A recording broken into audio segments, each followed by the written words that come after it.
Hoy vemos Moncada a través de Jesús Bosch. Jesús nació en Moncada el año 1958. Estudió en el Patronato San Jaime Apóstol y desde pequeño se interesó por la sociedad y la cultura de Moncada. Junto a unos amigos inauguraron el Museo Etnográfico de Moncada en la calle Secretari Molins e hicieron fuerza para reclamar que volviera a Moncada tanto la Creu de Quintana como el mosaico de las 9 musas. Muy pronto empezó como corresponsal del diario Levante, escribiendo crónicas de los plenos del Ayuntamiento de Moncada, de las asambleas de la Cámara Agraria y la rivalidad deportiva entre el Moncada Club de Fútbol y el Club Atlético Moncadense. Además, fue coordinador del Boletín Informativo de Moncada durante la primera legislatura de Leonardo Margareto como alcalde. Un periodo de Moncada con un fantástico cronista que hoy vamos a conocer. Molt bon dia, Jesús. Moltes gràcies per acudir a esta cita amb nosaltres en Moncada a través de.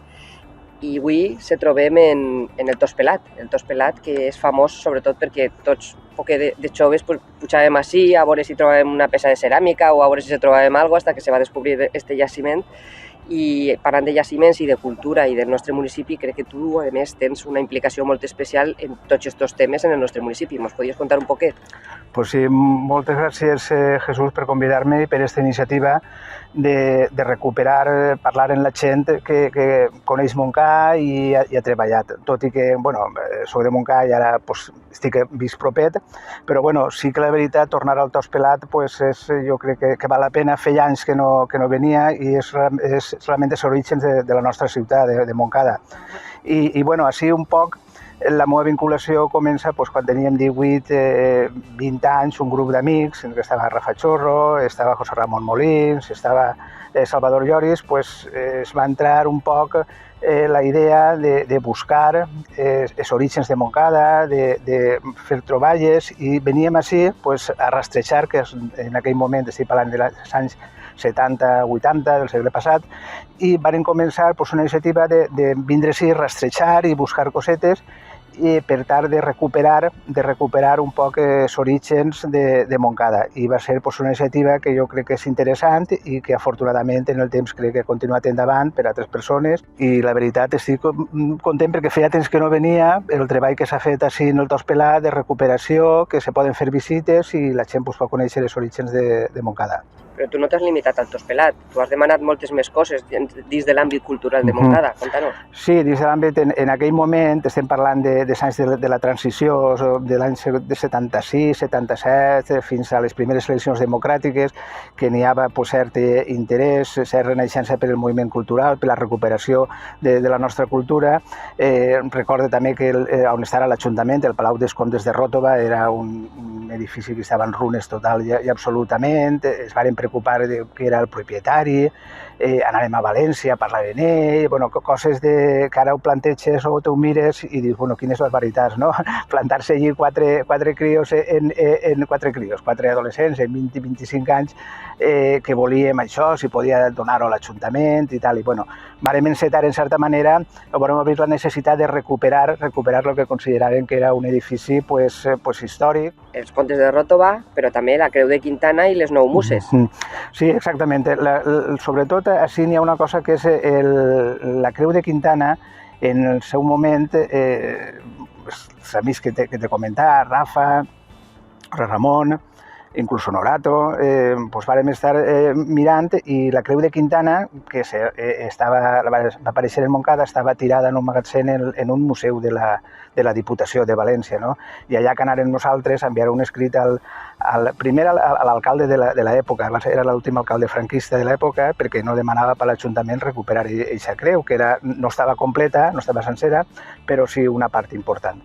I allà que demanem a l'Ajuntament i a més vam fer una carta al president de la Diputació d'aleshores, en l'osadia de l'època de Manel. Torneu a això, que és del poble de Montcada. No? I bueno, això va funcionar perquè al final la Creu de Quintana se va retornar, que estava molt malament, al final se va fer, crec que el Zenon va fer un aparell, uns ferros per poder penjar-la inicialment, que crec que encara està en el museu, en aquest aparato que va inventar el serraller Zenon, i no van tindre tanta sort en el Museu de les 9 Muses, que encara està a València i és una joia que és representativa de Montcada i que crec que dona nom a molts premis empresarials de la ciutat de Montcada.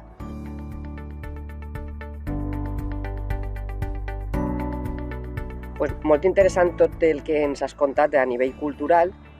A nivell formatiu, crec que tu estàs llicenciat en empresarials, però la teua trajectòria laboral està molt vinculada al periodisme. Pots contar un poc quina ha sigut la teua trajectòria? Sí, efectivament. Jo he estudiat empresarials, evidentment, però bueno, sempre en el moment que estudiava va sorgir la idea d'escriure en el diari Levante, feia falta un corresponsal. Aleshores, en aquell moment jo col·laborava en la biblioteca de Montcada i arran d'ahir comencé a enviar cròniques de l'actualitat de Montcada. Estem parlant de 77, 78, de partits de futbol. Jo recordo els partits de futbol del Montcà moncadense, allò era l'alcabosser, a més n'hi havia molt d'ambient, eren uns partits per a viure'ls. I aquestes cròniques, la veritat, encara en conserve alguna d'aquesta època i crec que val la pena. Això no se tornarà a repetir en Montcada, aquests derbis tan potents. I enviar notícies, estem parlant de anys encara no estàvem en els ajuntaments democràtics, en el 79, però l'actualitat era la Càmera Agrària, activitats culturals, la primera crònica o les primeres de la falla a la tauleta, quan se plantava. I això va ser un poc el començament. Després sí que a partir de l'any 79, ja quan se formen els ajuntaments democràtics, la informació municipal i local dona un vot important. Hi ha més demanda d'informació i el que és el dia a dia, la informació, Montcada comença a aparèixer molt més en els mitjans de comunicació, sobretot en el diari Levante, on jo era corresponsal, i setmanalment o cada 15 dies venia una informació vinculada a l'Ajuntament, ja t'he dit, Càmera Agrària, activitats culturals, exposicions, tot el que se feia.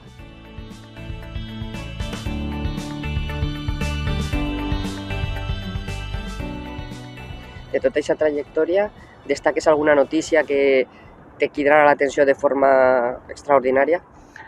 Home, n'hi ha moltes notícies. Jo crec, sobretot, sempre que ha hagut algun accident, els accidents, fer una notícia d'un accident és dura, no? I més si és un veí del poble. Jo recordo que hi havia en aquesta època accidents de moto, d'un xiquet jove, i després, el que m'ha donat el periodisme és ser corresponsal de Montcada, estar en primera línia de molts esdeveniments. Per exemple, estem a dies de 40 anys que el papa estigui en Montcada, en el seminari, un poc tots els preparatius, el diari replega la donació que la fàbrica de seda de Garín feu al papa, crec que va ser una estola de seda, i com això, moltíssimes coses que t'ha dit abans, lo dels partits de futbol, que eren, la veritat, molt emocionants, no?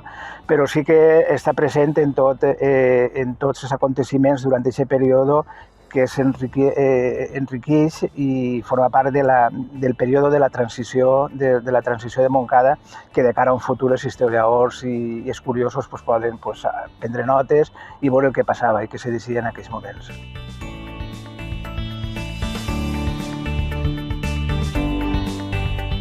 I Jesús, de tota aquesta trajectòria professional que tu tens, crec que tens un gran arxiu documental que vols donar a l'Ajuntament. Conta-mos. Efectivament, el que he comentat de l'arxiu periodístic de l'any 70 fins a l'any 90, tot el que escrivia ho tinc arxivat, classificat, i aquests darrers mesos estic ordenant-ho per dates, per temes, i el meu objectiu és donar-ho a fer una donació a l'Arxiu Municipal de Montcada, a l'Ajuntament, més que res perquè al futur, generacions futures, quan tinguin interès per conèixer què passava en els darrers anys del segle passat, tinguin informació de qui estava, què se feia, com van ser les transformacions de Montcada.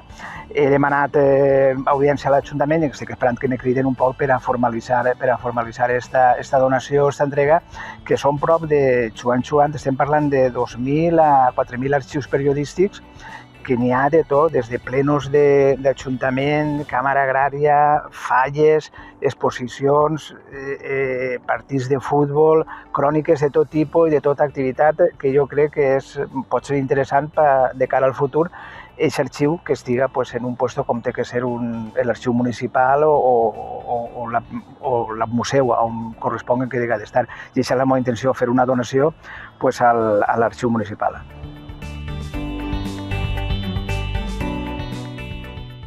Jesús, m'ha paregut molt interessant tota aquesta entrevista I sempre per acabar demanem que ens definisques Montcada en 3 paraules. Bueno, definir Montcada en 3 paraules trobo que és complicat. Montcada és el meu poble, és el poble que estime i jo crec que Montcada el que trobo que té que fer és definir o dissenyar el seu futur d'este sigle que acaba de començar i saber el que vol i cap on va. Jo crec que això és un poc la clau. Al final del segle passat se varen plantar o se varen iniciar els fets que avui en dia encara solidifiquen o identifiquen a Montcada. Se varen fer transformacions importants, la recuperació de l'ermita, l'àgora de la plaça de Sant Jaume, algunes coses importants, i jo crec que Montcada està en aquest moment important, té que definir on vol anar i què vol ser i quin model de ciutat és el que té que ser per els propers anys. Moltíssimes gràcies, Jesús, de veritat, ha sigut un plaer. Moltíssimes gràcies per ser memòria viva del nostre municipi i esperem veure't prompte per ací. Moltes gràcies per aquesta iniciativa i que tinguis sort, Jesús. Gràcies.